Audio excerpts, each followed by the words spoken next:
Be live any second.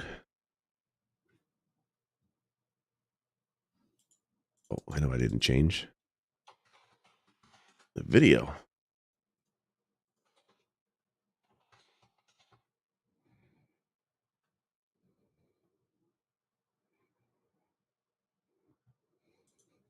Okay, I think we're up. Oh, hi, Sinistar. If you're sitting next to Chard, do me a favor and smack him upside the head if he's playing Elden Ring. He's got to focus on the episode. We got a much better game than Elden Ring for him to play. Yeah. Top tier. Well, the first bit, maybe. All right, we ready to start? Yeah. No, Jur, I actually stopped Marvel Snap. I uninstalled it this week. I'm very proud of myself. After like 60 plus hours, I'm good with Marvel Snap now. I kept playing the same deck every time, and I was just getting tired of it. So, no more Marvel Snap. I know, shocking. But Chard, I've been told, is going to start playing. So, oh, I meant Chard is playing. Oh yeah, Chard's playing Marvel Snap. It's his favorite game. All right, let's start. I'm collecting what now? Today on.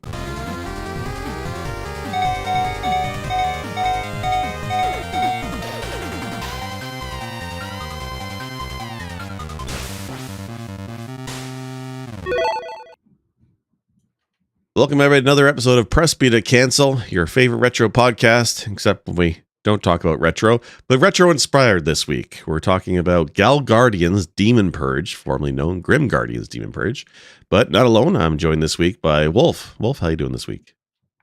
Howdy. How's it going? Good. So this is a game, I mean, we talked about last week what episode we wanted to do this week, and you had mentioned that you had already had purchased Grim Guardian's Demon Purge before, and that you've been meaning to play it.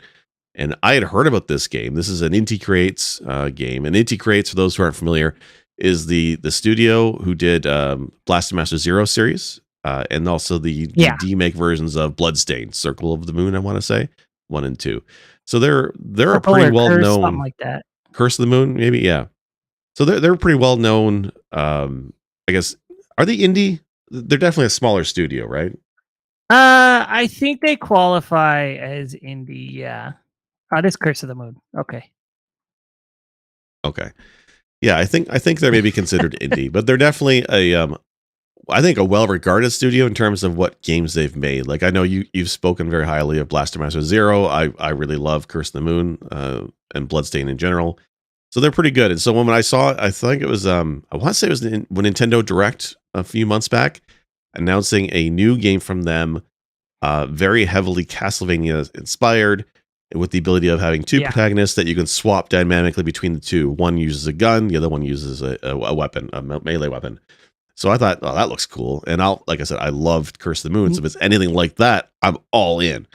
So I saw that. So when you mentioned this, Mm-hmm. I saw that same presentation, and especially when they were like, oh, 2-player at the same time. I was like, how? What? That seems rad. So with that, like, I was super hopeful it would be online. Unfortunately, it's not, but we still got to do that a little bit using Steam, and it worked out for the most part. So it let us play online together for the most part, but when I tried to capture footage, it's a bit janky, but that's okay. I'll show it anyway, but I do have some footage of the single player as well. So, I mean, where do you want to start? You played this on the Switch, I guess? Yeah. So, I gotta say, like, first off, I think we should start with Metacritic, which is funny because, like, on Metacritic, it's still Grim Guardians. Like, unfortunately, like, the game got a name change, but then all the publications still have it posted as Grim Guardians. So that sucks for potential sales in the future, because if you search one, you don't really come up with the other so much. They had to change their name. I think it was because of a trademark issue or some such. I think it's some game called Grimguard, I think. Yeah, which is really frustrating because I guess the one thing we can point out is when I first saw this game, all I saw was Inti Creates, okay, Grim Guardian, that's cool. And then they changed it to Gal Guardians because this is actually a spin-off from the Galgun series, which I did not realize until we started playing Yeah, this I game. did not either. So, So when I first watched this trailer, I was like, "Oh, this is like the art style is like the next step up in that pixel art style of Castlevania that we saw with like Portrait of Ruin and Order of Ecclesia, right? Like it looks like those DS Castlevanias, but yeah. on home platforms instead of exclusively handheld. And the art style, like the animation is really smooth. There's a lot of detail in everything in that game visually. And so I was excited. I was like, "Ooh, a Castlevania game from Inti Creates that's their own original thing." So they're not, hooked up by whatever Konami has decided they want with it. And they're not limited by what Castlevania has done in the past. They're not limited by, at least I didn't think they were limited by another franchise because I thought this was a new IP, Right. you know. That's what I thought too, right? Because they don't really allude to the Galgun part of it, and not to say the Galgun's a bad game. I'm sure some people like it, but if it's more of a not hentai, but it's in that Ecchi. vein, ichi, yeah, that's the term, right? The perverted style of game. So, and this has some of that. Although with the first loop of the game, you don't really notice that. So Yeah, there was not a ton of it that I noticed in the first loop. So I only made it to like level 5, I think, before I stopped playing just because I had other stuff I had to handle, so I could only give the game so much time this week. But I mean, mechanically, this game is spectacular. yes, There was like one part I noticed that I was like, "Whoa, that's a little bit pervy." that was is I it the couldn't plant help but boss? think of yes. And whenever I see any sort of reference like that, all I can think of is there's this old website, Weeble and Bob. I don't know if you remember it. They were like these egg-shaped guys. It was a while ago, but yes, And like, they're most people might know them for like pie or something like that. I remember that part. Yeah, But they had a reference and they had an anime thing going on in that where they were like, tentacles. And yeah, and it's so pretty much the that's what same I in think this of too. whenever I see that kind of thing. So it's like the whole tentacle anime thing, it's kind of a put off for me. I've never been into that. I'm not the target demographic, let's say. Yeah, fair. So when I saw that, I was like, oh, okay. Well, at least it's only that so far. So I Yeah. can look past that. Like But one then- line, and that's all it really is. Yeah. Yeah. But then you ended up showing me that later on the game gets worse about that. And I think we'll come back to that. Let's give the game a little praise before we sweep Yeah. the leg. Well, so you'd mentioned that the mechanics are pretty tight with this. So like why I really love this game. Single player and co-op. But let's start with single player. You do have two characters. Don't ask me their names. But one has a demon gun. It was Maya and Shinobu. Oh, there you go. I do remember Okay. that. Because they yell it every time you swap characters. Right. And although they're sisters, although the one sister Yeah. calls the older sister Sir, which is maybe a translation Yeah, I thought thing. that was weird. Yeah. So the one character has a submachine gun, for slaying demons, and her sister has, I want to say it's a scythe or it's a sword or something. And they play quite different in terms of the gameplay. Like the one with the gun actually has to reload. You have to stop and reload and make sure you're not going to get hit by enemies when you do that. Where our sister does, more damage. Although the melee character with the melee weapon is got less health. So it's kind of an interesting dynamic as you swap between the two of them to take advantage of who has what abilities. And there's also a bunch of sub weapons, very much Castlevania inspired, but then a lot of them are quite unique. The one sister has a bunch of origami and like ideas of abilities, like a paper crane, for example, that lets you act as a step. What do you say, like Rush or Mega Man, like a step stool? Yeah, kind of. Yeah. And then later on, she's her sister also- helps you expand it by letting you move it around as a platform. So it's kind of got that kind of aspect to it where all the abilities can be used for various purposes. Yeah, there's synergies between abilities that they don't just point out to you. You just sort of have to figure it out. Right. Which, on the one hand, it's a little frustrating, but it's also super cool That it's like, play with things, learn, treat these tools as sort of sandboxy and have a little fun with them. Try and figure out what works well together. Like one of the origamis Particularly, was a penguin, which freezes things, which I did not yeah. realize. So you pointed out when we were playing co-op. Was we tried it in lava, and when you use it, the penguin in lava, it freezes the lava, and you can break it, and that actually opens up alternate routes through the stages. So this is like not. Although I first thought this was a Metroidvania type game, it's not. It's a Castlevania influenced game, but there is some repeating of levels if you want, and there's some alternate routes. But it's more like Castlevania 3 in that regard, where there's different paths you can take, but it's not a Metroidvania in that sense. Yeah, so there's stuff you can go back and find in each stage, but when going to a stage, you have to enter it from the beginning and run through the whole thing again. Yeah. Or, you can run through it and go back if you want and leave out of the entrance, but you can't come in through the boss room, I think, in most cases. Yeah, that's right. And if you don't beat the boss for a stage, if you leave to go somewhere else, come back, then you've lost your progress. So I had that problem a few times. I'm in the area of that game I left off at. I'm in the second loop. I beat the original stages. I think it was 7 stages, and it in like Ghouls and Ghosts style, it wants you to do it again, but harder. And there's one particular boss I got stuck on, and I've left the level a couple times, frustrated. But when I go back to play again, I got to start that stage all over again, which is kind of annoying. It's actually the stage we're watching in the video right now for those watching on YouTube. It's a library stage, and you have various like platform switches to activate, and it becomes a real pain to do that multiple times. So this is probably the most frustrating stage in the game. Most of the stages are pretty straightforward to get through. There's a few different alternate pathways, but I never felt like you're going to get lost and not know where to go. It was only with this stage I had some issues.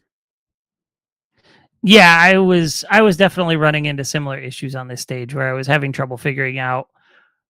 There's just so many routes to travel down in this stage that it's easy to miss one, and then you end up having to do the whole segment again, and you're like, well, what did I miss? What happened? Why didn't that open?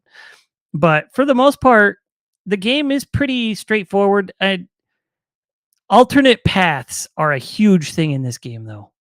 There's like, you look at some stages and you'll see the route like splits in two, and then maybe you'll get one little offshoot off of those now and then, and that's it. And then some stages are like, hold my beer, and they split into like 5 different paths, and you could end up any which way. And yep.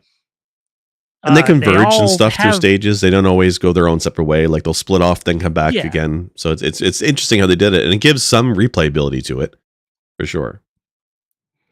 And here we are seeing, like, I see you hitting some of the projectiles. Did you not realize you could break projectiles at this point yet, or was this after we played? That was one of the neat things about this, yeah. So I didn't realize you could break most projectiles by swinging at them. So it wasn't until we played co-op that I realized I didn't have to dodge them all, because there were some bosses that it's not quite bullet hell, but it felt like that as I was trying to dodge everything. And then I see you in a boss fight just whacking the fireballs, and it's like, oh, well, that's a hell of a lot easier to get through. And that's the neat thing about this game is, as much as I would like them to, hold your hand a bit more and explain the mechanics, some of this stuff you just kind of figure out while playing. And it was nice to see that when I played with you, to get new ideas on how to beat certain things. Yeah, well, we both, because we had played independently of each other quite a bit. And then when we played 2-player, we both were learning stuff from each other. Like, oh, you could do that. Oh, you could do that. Which was wild to me. Like, so especially with how much further you were in, I was like, how did I come across these things that you didn't? Well, also, once you've beaten the game, like once you've looped once, like you get like a fake boss, put it that way. You get a power jump in your abilities.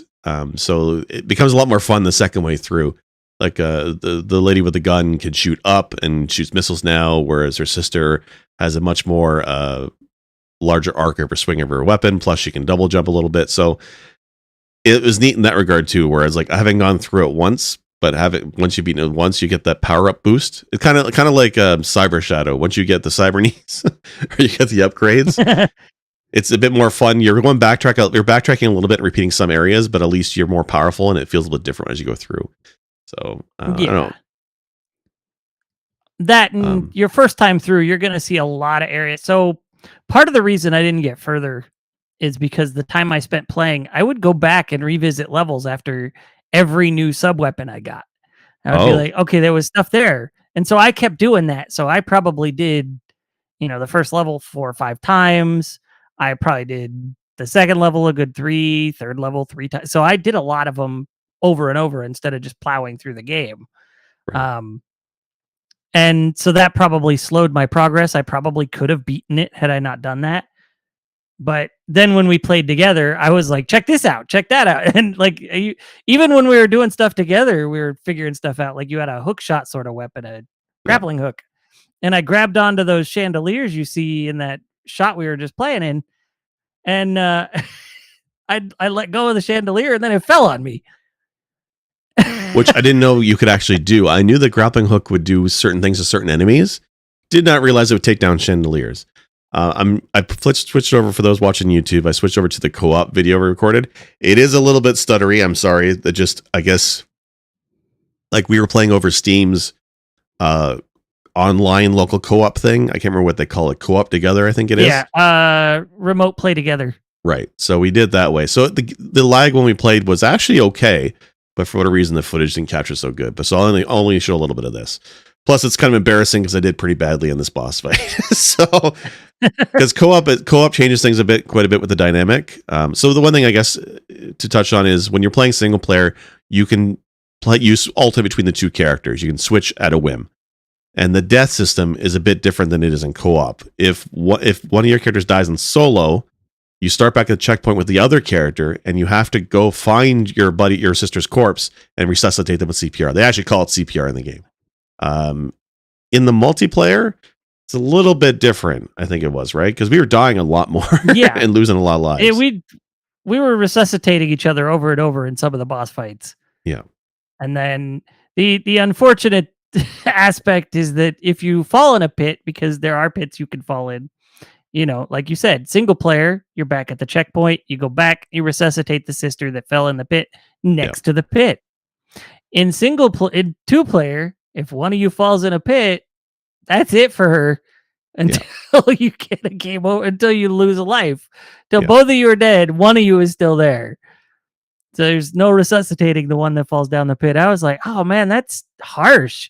But I guess with some of the stuff we figured out, I guess that's one of the things they do to sort of balance the game, because there's a lot of stuff that's, I don't want to call it broken, because I'm sure they were aspects that were left in on purpose because they just made the gameplay more fun.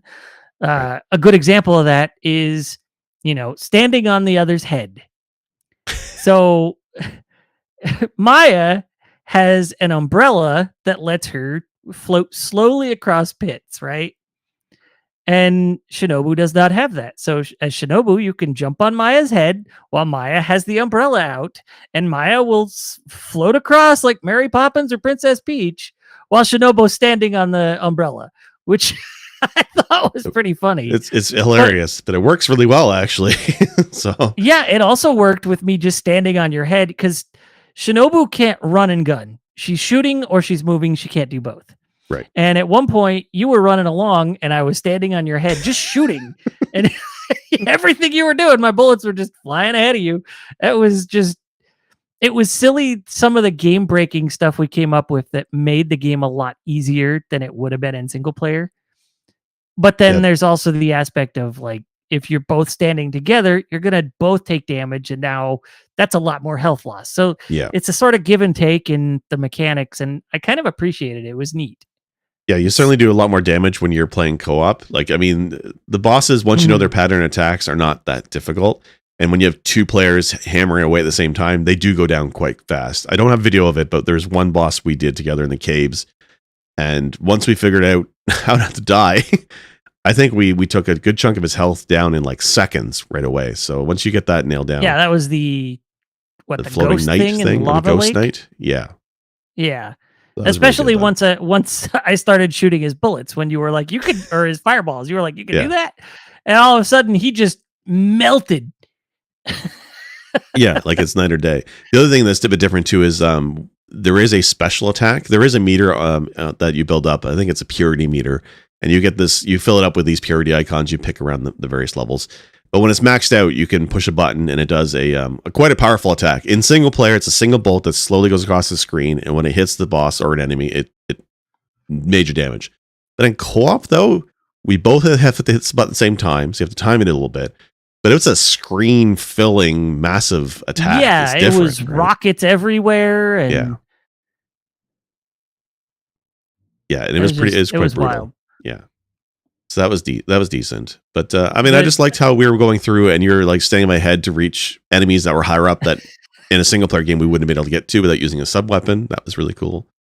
So yeah, not just that, but we're just also using each other for platform purposes. Yeah. You know, it's like you stand on my head, I'll jump, you jump off, and you get up there.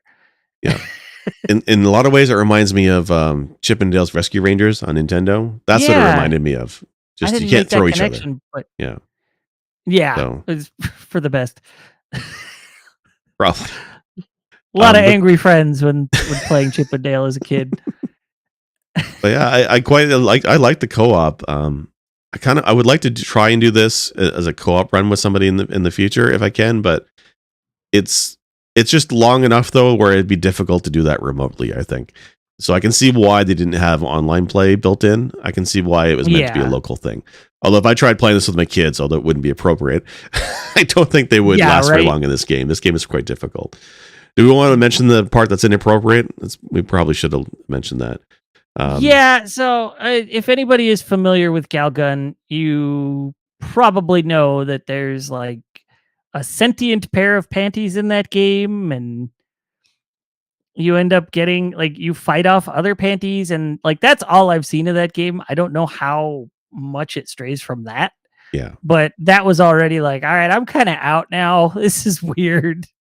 Yeah, so I mean, it's not graphic in this game, but it definitely is part of that world. Apparently, Maya and Shinobu are actually characters in Galgun, and once you beat the initial 7 stages and get the first end boss, I guess, the story has you meet a character who's stuck in the castle. Apparently, he's the protagonist from Galgun, and in order to help free him, you need to get him hot and bothered, I think is the words they use for it, and you have to collect certain items for him. So you have to collect. I want to say it was a magazine, a swimsuit, and panties. So you're literally asked to collect panties. Do you see them? No, not really. It's like an icon. But the dialogue is like, you call it Ichi style. It's definitely weird. It's definitely Ichi style. It's definitely very Japanese. Definitely Japanese Ichi manga anime style. And it's interesting that I'm surprised they didn't translate to something else for North America, because usually this kind of content you wouldn't see in a game over here. So it's kind of odd. And it's like I said, it's not graphic at all. Like you don't see anything. It's just an icon on your map. But the idea, the theme of that is kind of odd. The other aspect of it is you're basically, this castle was a school and it was turned into this evil castle. So you do have to rescue the students, and they're all female students. It's an all girls school from what I can gather. So you're rescuing them. Again, is it graphic? No, but it's kind of a little bit off-putting.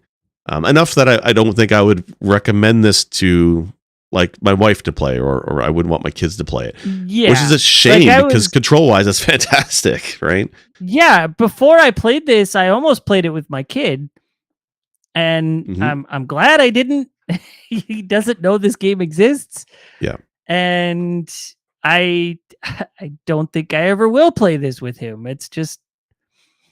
It's odd. Like I don't shelter my child at all, but certain things, it's just like, man, that doesn't need to happen. Yeah. It's just like, I don't want to do that. Like, I mean, my kids and I played Shredder's Revenge together. We played River City Girls quite a bit. And like, those are fine. Those are great. And that's what I thought this was like, that kind of style. Yeah. Especially with the artwork, is pretty well done. Like, I love the style of the enemies and the environments, but then, yeah, that second loop of the game, and it really is only the second loop for the most part, where it's kind of like questionable, and I don't care for that. And for me, it's surprising because this is Inti Creates. I only knew them as the studio behind like Curse of the Moon and like Bloodstained and Blaster Master Zero. I did not realize they did Galgun. That's fine. Yeah. I just not realized that's what this was. And I'm surprised that this is a game that was on the Nintendo Direct in a trailer form. I wonder if Nintendo knows what they put on the eShop. So that part's kind of odd. But that was it wasn't a main aspect of the Blaster Master Zero games, but there was a little bit a hint of that kind of Oh, was there? Okay. idea in Blaster Master Zero as well. Um, Not so much the first one, I don't think, but definitely the second one and the third one. So for whatever reason, um, Eve's chest gets larger in each game, which I don't understand why that was necessary. And Yeah. then there's one character that she's a plant. Okay. Like her head is literally a potted plant, right? And her body is roots coming out of that plant, that planter. And then her chest is watermelons. Yeah. I can. So Okay. it's there. It's just not super prominent. It's not Right. a main focus. Like the fact that this becomes a main focus later is weird to me. Um, but again, I guess it's a very Japanese game. I don't know. I don't see a Western developer outright being like, Yeah. "Go collect pennies," unless they're making fun of something. Right. Like, Like a parody. that's Yeah. not to say Western developers would never do anything pervy, but like the literal, the collection of panties is odd to me.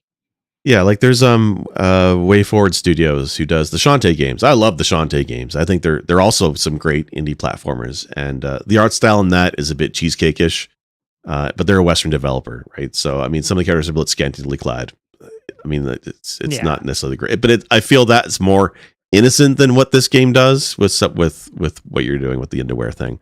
So I hate to Yeah. say it, but the underwear thing kind of again prevents me from recommending it to somebody, right?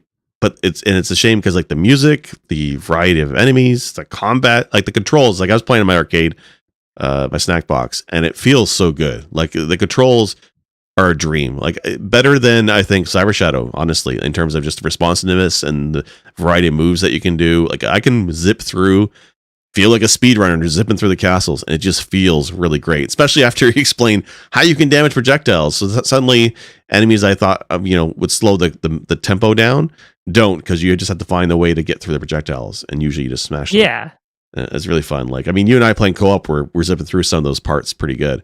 So I quite enjoyed the gameplay of it. Yeah, so it is a bummer, like I said, that I also can't really recommend the game to anybody because I feel bad recommending that sort of aspect of a story to somebody. But the gameplay is so good, like Yeah. I wish it weren't attached to that. Yeah. Like it's definitely an Inti Creates game in terms of gameplay. Like it just has Yeah. that feel to it, right? Like, did you ever play Curse of the Moon? Is it Curse of the Moon? I gotta look this up because I keep saying this now. I'm gonna It's check my Curse of the Mind Pals. Moon. I Is it did Curse of the not. Moon? Okay. Yeah, there's Curse of the Moon and Curse of the Moon 2, and I didn't play either of them. I still haven't even played the actual Bloodstained game, and I've had it for a while. Okay. But I watched some Curse of the Moon. My brother swears by them. So Yeah, they're very much a Castlevania 3 style game. So it's Castlevania influence like this is, although it's more NES style graphics. But those games are a bit slower paced. Like this one feels, what this one feels like is Symphony of the Night. I mean, you even look like Alucard with the trailing shadows behind you. So it's kind of like that analog. So I love Symphony of the Night. It's one of my favorite games, and this moves and feels a lot like that game. yeah, just more along the lines of a traditional Castlevania because of the health bar Yeah. and the the collection of, it's not hearts, but it may as well be. Oh, yeah. I can't remember what I think they just call them weapon points. I think in this, it's kind of generic, Maybe. but yes, yeah, they're the fuel for all your special sub weapons. And the boss designs in this game are actually like the mechanics of the boss fights are really wild in this. I appreciated how different they felt from each other. The bosses didn't feel recycled or samey from what I played, and like they're actually kind of cool. Like the rock and roll rabbit. Oh, he was badass. Yeah, and like it's like a good platform boss fight for me is one that has a pattern to the different attacks, so you have to learn the patterns to beat them, and without getting hit. And the rabbit's a good example of that, right? He does this move where he jumps in the middle of the screen and starts wailing his guitar, and there's energy blast you have to jump over. And then he does this roll attack where he bounces around the screen, right? It's a bunch of different abilities. And like it's all, if you know the fight and you practiced it, you can kind of go through it feeling like a badass. We've used that theme word before. You feel like a badass dodging all the attacks and just hitting them, learning the patterns. The one that's on the screen right now for those watching is the demon in the library. And he has like 3 or 4 different attacks, from summoning monsters to this weird energy attack to one where, which gets me all the time. It took me a while to figure it out. He goes to center the screen and he sends off these energy blasts to the left and right of him. And you have to kind of like jump off the side of the screen onto these platforms and time your jumps over them. It took me a while to figure that part out. But what's neat is before that, one of his attacks is he'll curse the platforms. And with one of the characters, you have to use her anti-curse wand. There's probably a name for it. And you have to uncurse the platforms. And if you don't do it... I didn't realize you could do that. Yeah. If you don't, then you can't stand the platforms, right? So... But yeah, it's pretty cool. And again, definitely learning. And the boss me and you did was the Mystical Cave boss. It's the giant ghost knight thing. He was fantastic because he actually had a second phase, which was out of nowhere, right? Because up to that point, most of the bosses didn't have second phases, but he had one. It made him that much more difficult to do. But it was fun though. Yeah, this is definitely a surprise. I expected it to be interesting. I didn't expect it to be as good as it was, like as solid and tight of gameplay as it was. Yeah. Especially, you see a lot of games come out these days that are like, they're trying to imitate what Shovel Knight did or something like that. And so inevitably they kind of missed the mark because they were shooting for something that they weren't prepared to attain. And this game really landed its mark. It feels like a Castlevania. It feels better than a Castlevania. Yes. Yeah. So I wish I could play it with my kid because it's so much fun. Yeah, that's the thing. Like this is a game where if my kids walked in on me, I'd be embarrassed. So even though it's not that much, it really isn't. But I just don't want to answer those questions. So it's disappointing. Yeah. But as always, though, like as an Inti Create game, I love seeing what they put out there, and their games are usually mechanically solid. I just hope they kind of steer away from the Galgun series. Like there's other games they could be doing. So I know I've been wanting to play the Blaster Master Zero series, but yeah. They also did Azure Striker Gunvolt. Right. There's a bunch of those too, actually, right? Yeah. And my brother really liked those too. Yeah, I forgot about that. There's like ones that are not quite, but it's like one that's like Mega Man era type kind of Gunvolt, and then there's an X version. I think if I've got it right, there's like 6 games in the series. There's 3 of each, but it's interesting. And like most of these are on the Switch, which is great for the indie platformers. So for the portability. I don't know. Well, I don't know what else to say about this game. Wolf. Yeah. I mean, I liked playing it. There's parts that kind of unfortunately bring it down. But I mean, if you can look past that, it's fun to play. I suppose it's worth mentioning that we decided on this game before we knew that it was part of the Galgun franchise. Yeah. We didn't learn that until midweek. So had I known that, I would have figured out something else to suggest, because I don't know. I don't like pushing that on the show. You know what I mean? Like we're not gonna ever do Press B's take on Honey Pop. We're not gonna do that. It's not something we'd pick. But I mean, I've been looking for. I keep going back to the Messenger, Cyber Shadow, and Shovel Knight. When I got like 10 minutes to spare, and I just want to play something I know I'm gonna like that's fun and the controls are fun. When I'm not banging my head against Battletoads, I usually play those. So I'm always looking for like new indie platformers. I love these games. And like I've tried some other ones. I mean, we talked offline about Vernal Edge was one I picked up recently. Fortunately, not as good as I wanted to be. I'm playing Curse Crackers right now, which is decent, but I don't know if it's enough to devote an episode of Press B to talk about, because I think it's only something I like because of the graphic style. It's kind of like a Game Boy inspired graphic style, not for everybody. So it's kind of hard. There's a lot of these games that come out, and they're very specific in who they are targeting, and they don't have that wide appeal. I was really hoping that a game from Inti Creates would have that appeal, because their other games do. So that was kind of disappointing, but it is what it is. Yeah, well, To be fair, my brother is the only person I know who's played the Gunvolt games. And Okay. then I mean, I don't know anybody who's played the Galgun games, but Yeah. I've played the Blaster Master Zero games because I am the prime demographic for that.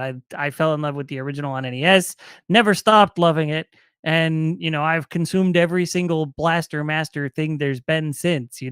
I've got the stupid Worlds of Power book. I've got the PlayStation game that was $10 or $20 on launch. I've got Yeah. Like you're a Blaster Master some fan through and through. So yes. yeah. And that's like with me, like with Bloodstained. I love the Castlevania games, and those games are right up my alley. So I don't know. Um. Oh, we have to pick our Press B top 100. Oh yeah, So top 100. I need to pick a game. What was the game I was going to pick? Okay, I have mine. Do you want to go first, or would you like me to go first? You go ahead and go first. Okay, so when I did my top 5 games the other year, I always struggle between which of these two should be on my top 5 or even my top 3, and it's either Link to the Past or Link's Awakening. So I've been watching. There's a streamer I love to watch. His name is MRR Knight, which I mean, sure, many of our listeners are probably familiar with him. He's been streaming a blind run of Link's Awakening, and it's reignited why I love the hell out of that game so much. Whether it's the Switch remake, which was for the most part well done, or the color version of Link's Awakening, or even the original, which is what I had, yellow and spinach, Game Boy, black and white, Link's Awakening. I've said before in the past how the Game Boy had a lot of games with a lot of music that was way better than it has any right to be for the hardware. Like there are some serious jams on the Game Boy that it just boggles my mind. Like in a lot of ways, Game Boy games sound better music wise than their NES counterparts, and that's the case with I think Link's Awakening. Link's Awakening sounds really good. The music is just iconic. It stays with you. And when I'm watching Night stream it this week, and he was hitting all the key areas with the music, it just triggered that memories of like I love the hell of this game. I like Link to the Past a lot too. I might try and put that one on later on if we have room. But Link's Awakening with its various like odes to the Mario series with cameo enemies, its story gets surprisingly dark.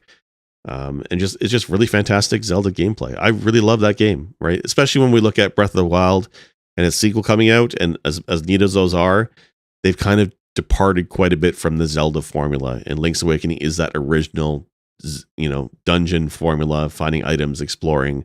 Link's Awakening is everything. So for me, I want to put forward Link's Awakening on that list.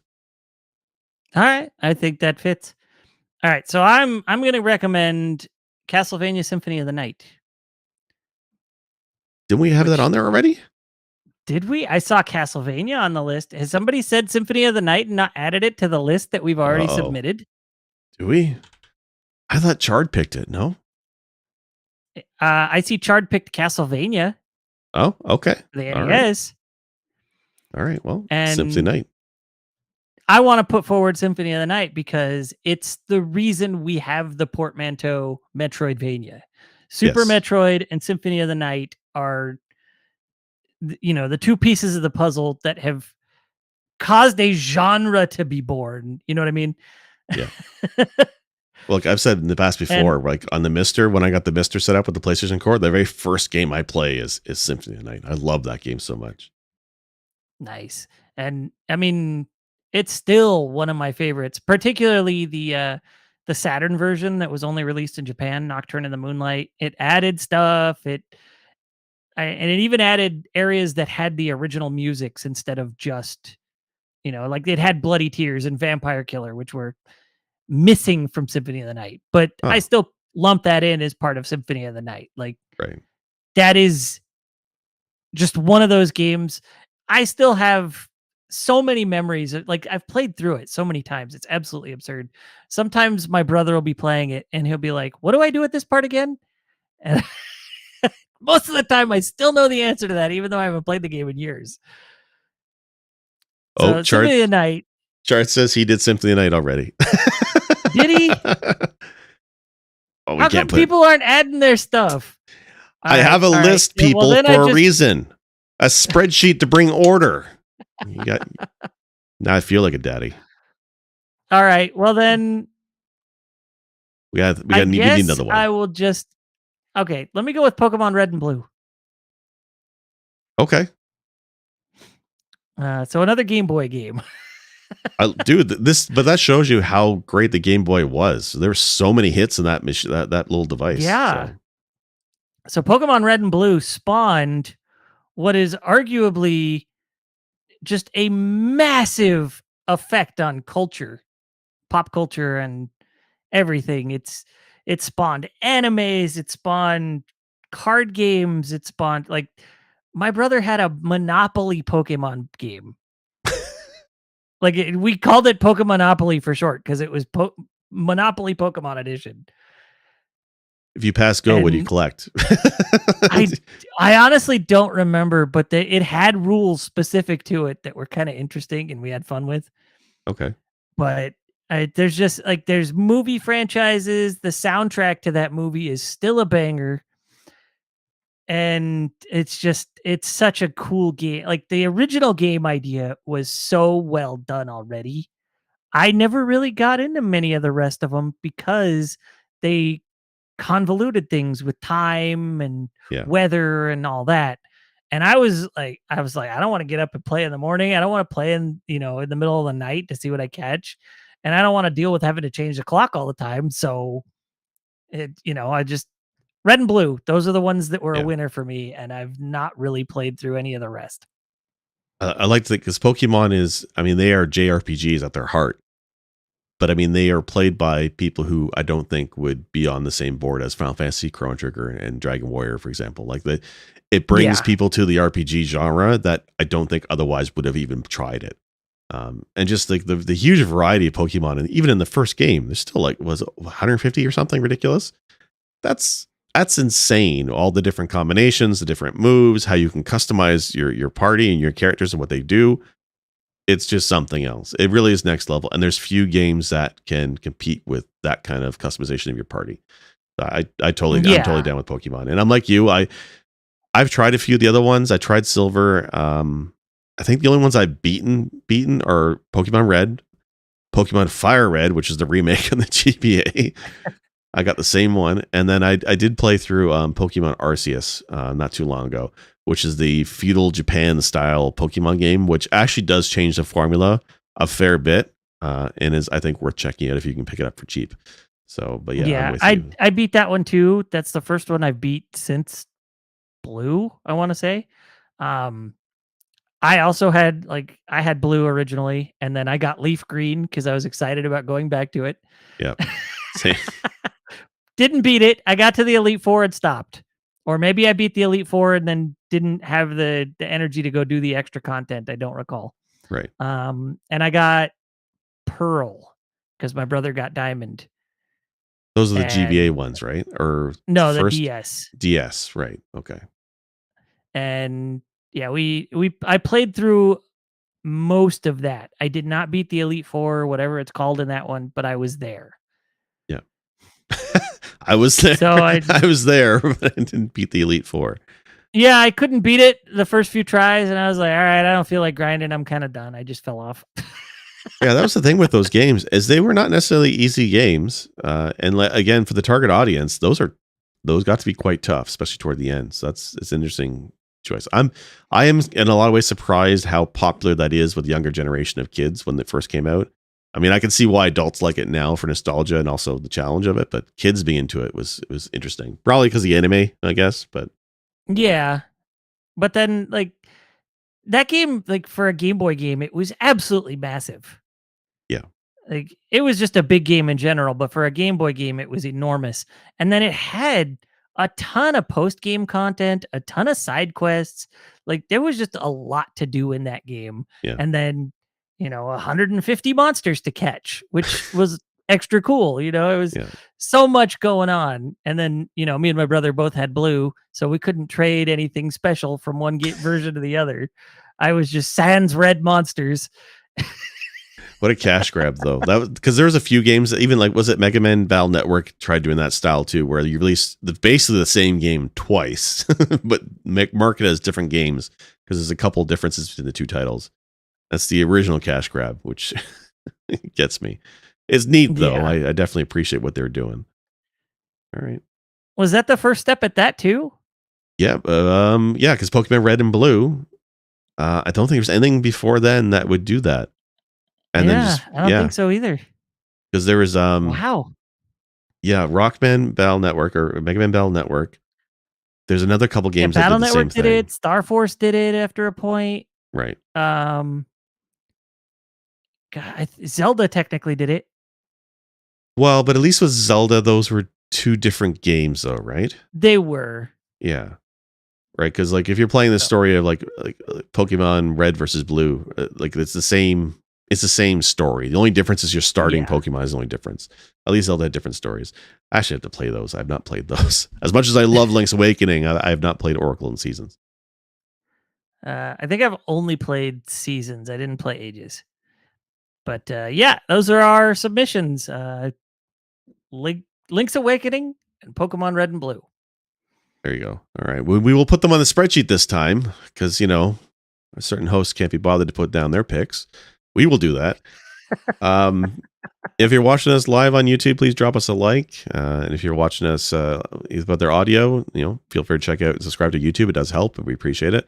Otherwise, you can catch our audio version of episodes on Stitcher and Apple iTunes, Google Podcasts, all of the damn place. If there's a place you listen to podcasts and you don't see Press B there, you let me know because I will get us put there.